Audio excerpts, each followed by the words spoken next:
Kaj storiti, če nam delajo krivico oziroma če krivico delamo drugimi? Jeremija v Božji besedi pravi takole. Gospod mi je pokazal njih spletke. Nisem vedel, da so kovali zle naklepe proti meni. S koreninami vred so hoteli posekati drevo mojega življenja. Pritisk množice, javnega mnenja, kreatorjev, ljudi iz ozadja, kreatorjev za lastni dobiček je vedno bil in je.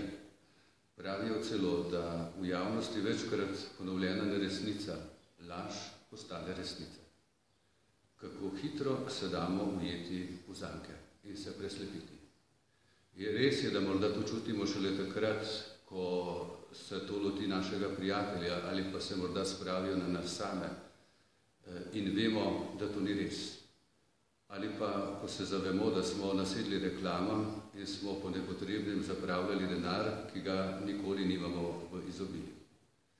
Sicer pa se tudi mi kaj hitro odpremo temu pritisku in smo med spletkarji. Pravzaprav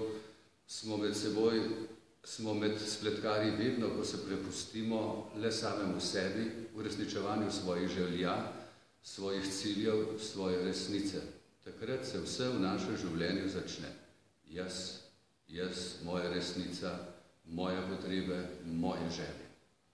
Krivico voljno trpeti je eno izmed del usmiljenja. Jeremija pravi, bil sem kakor jagnje, ki ga peljejo v zakol. Jagnje, ki molči, kadar je treba molčati, in ki spregovori, ko mora resnica priti na dan. Kakor Jezus, ki je pred Pilatom molčal, potem ko se je Pilat spraševal, kaj je resnica.